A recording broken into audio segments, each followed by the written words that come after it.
Go.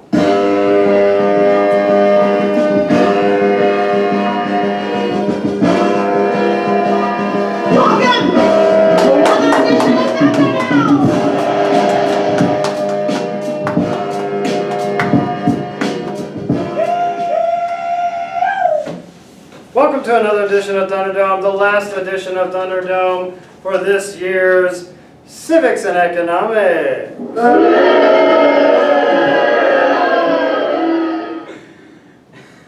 Again, if you're paying attention, we're going over the final exam review, part 2, meaning part 1 is already up on YouTube. So, grab your highlighters and your little notebooks and let's get started. Okay, which would be the most effective argument Anti-Federalists might have used to justify their position during ratification debates? So, this is an Edgenuity question. This is all from Edgenuity, this part. We were still in Edgenuity whenever we were doing that, so this is Anti-Federalist versus Federalist. Anti-Federalists were really into the rights of the individual and states' rights. And Federalists were really into central government. So, looking at these answers, the first one is A. All right, to protect individual liberties, limits must be placed on the power of the federal government. So, anything that you see with individual liberties, that's the key here, okay? That would be a huge argument of the Anti-Federalists. Whoa! Technical difficulties. Understandably, quite a few people were scared of a powerful government taking over and ruling without people's rights being listed. Anti-Federalist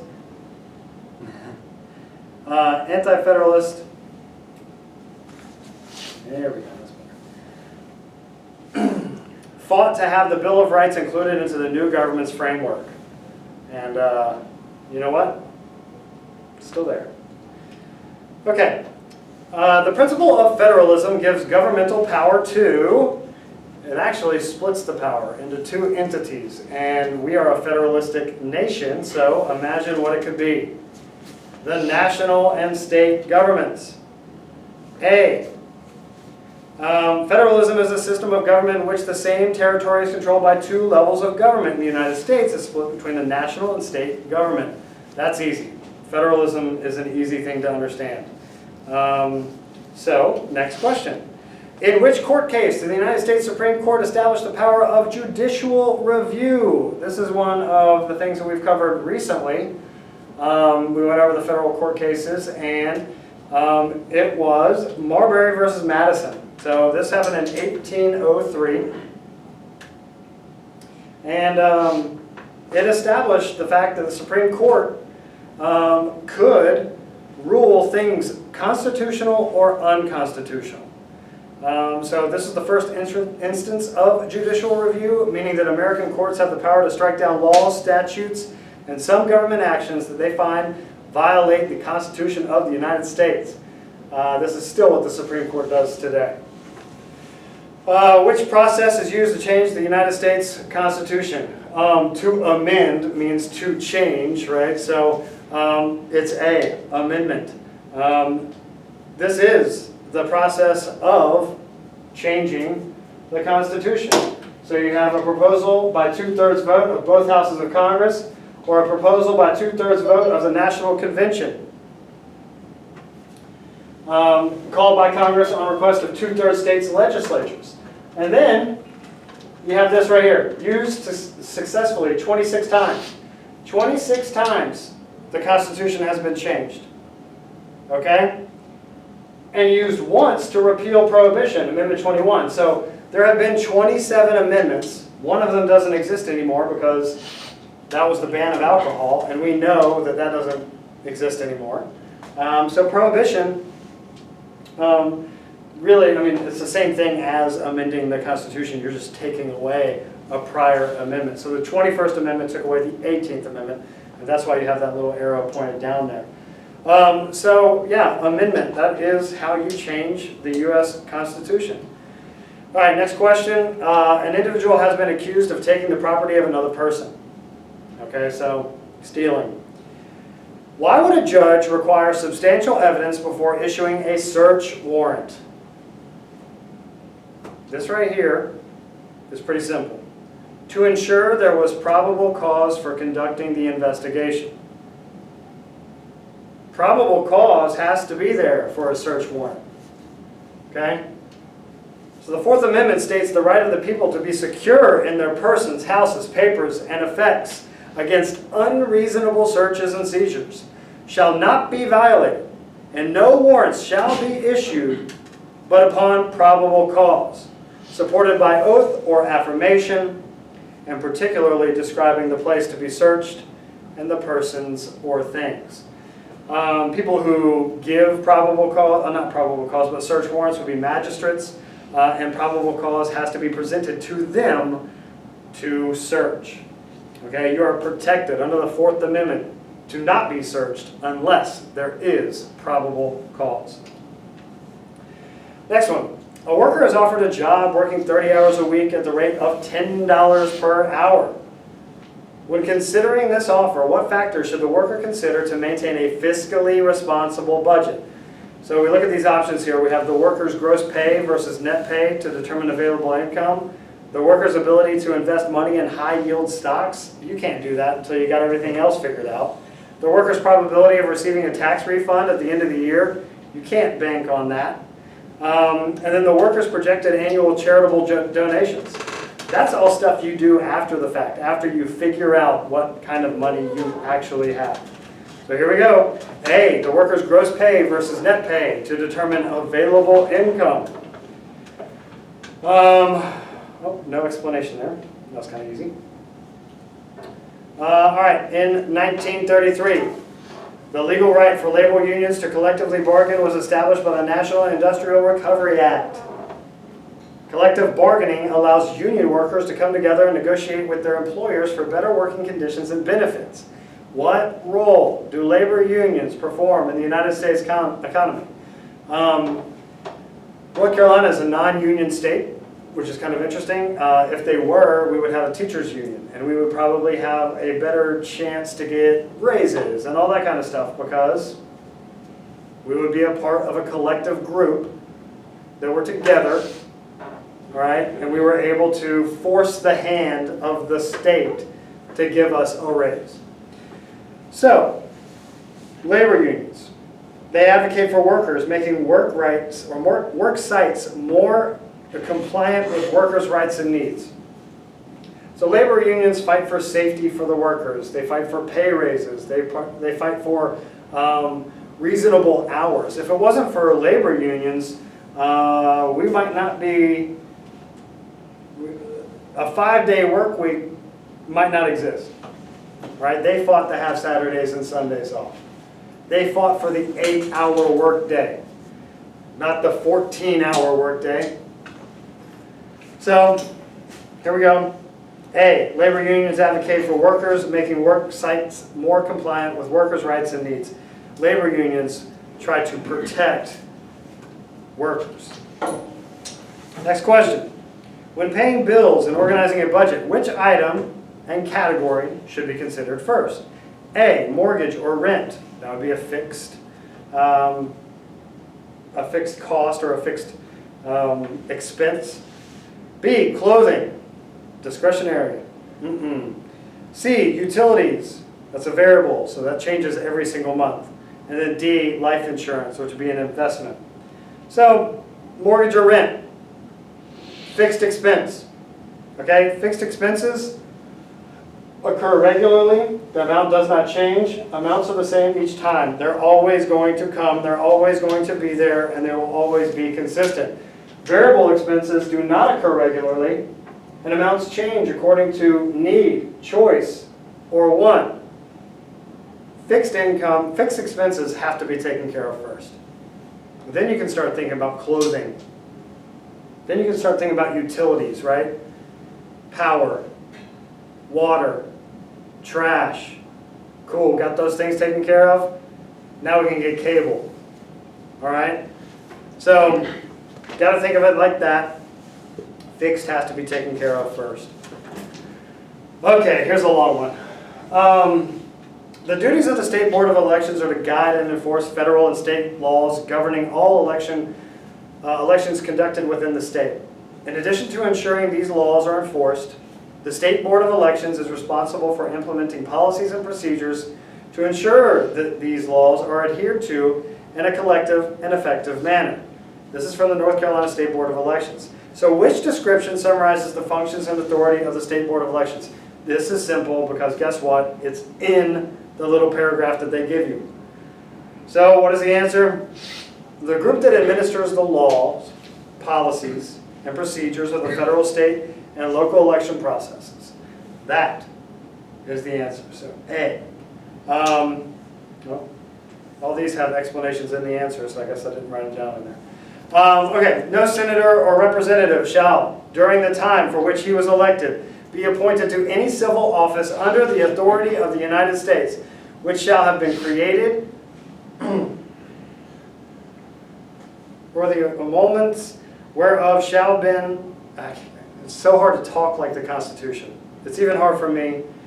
I know it's got to be hard for y'all. Whereof shall have been increased during such time, and no person holding any office under the United States shall be a member of either house during his continuance in office. What was the primary purpose of writing this clause in the United States Constitution? And that's easy. It's the separation of powers. Okay? Again, this explanation is in that writing. It's really hard to understand that in the world that we live in today. That's not exactly how we speak, right? So again, the Constitution is kind of written in this legalese term where these law terms are used and all that kind of stuff. The everyday person doesn't really necessarily talk like that. All right, which is a likely effect of increasing tariffs on imported cars? So what is a tariff? It is a tax on imports. Anything coming into the country is taxed, and that is called a tariff. So, A, the price consumers pay for imported cars will rise if tariffs are high. A tariff is a tax on imports. And if it costs more money to get the product here, the price of the product will increase, because they have to make that up somehow. All right, next question, another long one. The restriction on Johnson's political expression is content-based.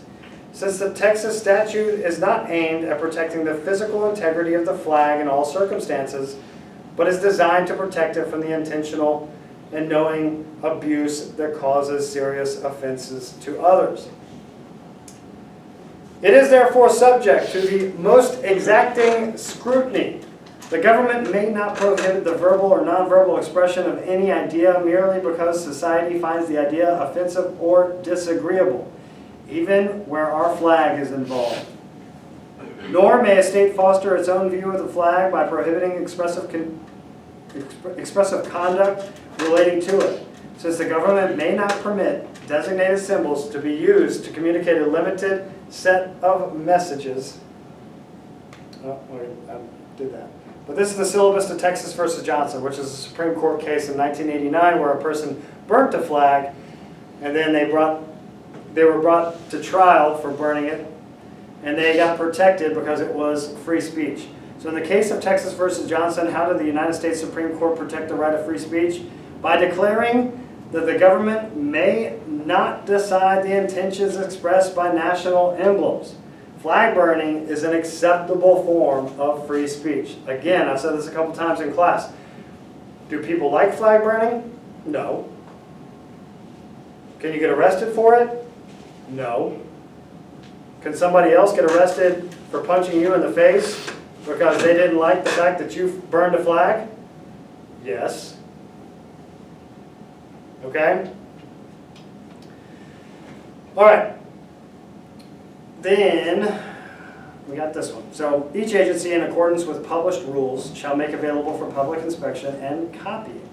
A, final opinions, including concurring and dissenting opinions, as well as orders made in the adjudication of cases. Those statements of policy and interpretations which have been adopted by the agency are not published by the Federal Register. Or And then C, administrative staff manuals and instructions to staff that have affected a member of the public. So this is the Freedom of Information Act in 1966. According to the excerpt, what is the purpose of the Freedom of Information Act? And if you look through A, B, and C right there, the things that are listed, you'll see that it is A. Okay? Congress passed the Freedom of Information Act to give citizens access to information from the federal government, which is cool. Meaning that the government has to give you information. It's almost a transparency thing. You kind of want the government to be transparent. You don't want them to be hiding things from the public. And that's what the Freedom of Information Act kind of does for us. Okay.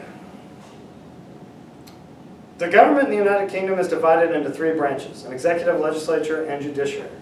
The legislature, called Parliament, is divided into two houses, the House of Commons and the House of Lords. Members of the House of Commons are elected, while members of the House of Lords are appointed. The executive consists of the Prime Minister, the leader of the majority party in Parliament, and other ministers.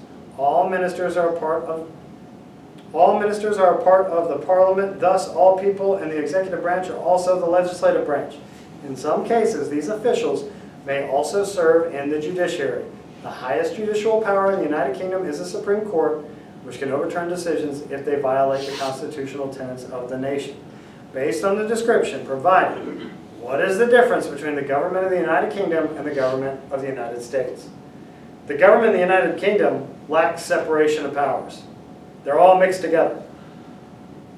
That's a central aspect of government in the United States. Supreme Court justices cannot be in Congress. The President of the United States is not in Congress. The President of the United States is not on the Supreme Court. I mean, that is separation of powers to a T. So make sure you know that. It looks like in the United Kingdom, you could be a part of everything almost if you wanted to be. But here, you would have to choose a branch, choose a role, and stick to that role. Okay. The Congress shall have power to coin money, regulate the value thereof, meaning to make money. That's in Article 1, Section 8 of the United States Constitution. And no state shall coin money. So no state should make money. So North Carolina can't have its own dollar bill. That's in Article 1, Section 10 of the United States Constitution. According to the excerpt from the United States Constitution, the powers given to Congress but denied to the state governments are fundamental to which structure of government? And that's easy. We already went over this one. It's federalism. Because we're talking about dividing our government between two entities, which happens to be states and the national government. Federalism is a governmental system where powers are divided between the national and state governments. All right, Connecticut Compromise, also known as the Great Compromise of 1787. It created a bicameral legislature, which means two houses, in which representation of the House of Representatives was based proportionally on the number of people who lived in each state, while the representation of the Senate was distributed equally among states. That'd be 2 senators per state. How did this plan ease tensions and contribute to the constitutional democracy that the United States maintains today? Again, this is an edgenuity question. So, pretty simple. This plan is awesome compared to the 2 plans set forth before it. The plan was a compromise between small states and large states, and ensured that the large states would not dictate all of the legislation in the nation, while still limiting the power of the smaller states. So you get rewarded for having a higher population, but everything evens out in the Senate.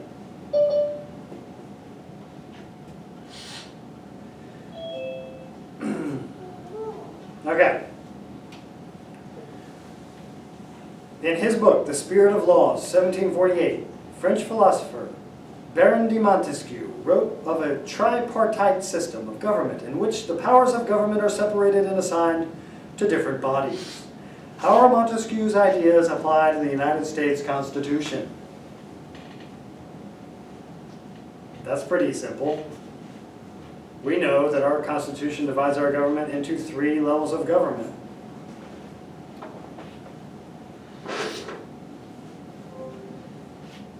Local, state, and federal.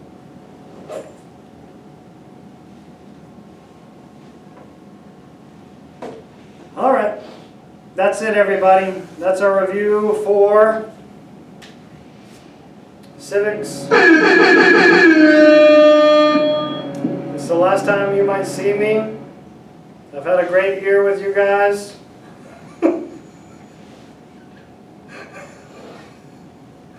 I promise I'm not crying.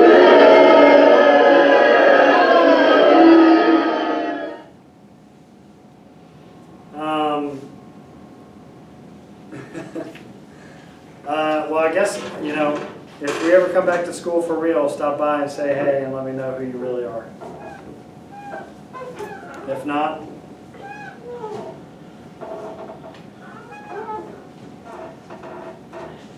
I don't know what. James is taking a nap in here right now. All right, everybody, hit me with that theme song. Let's get out of here.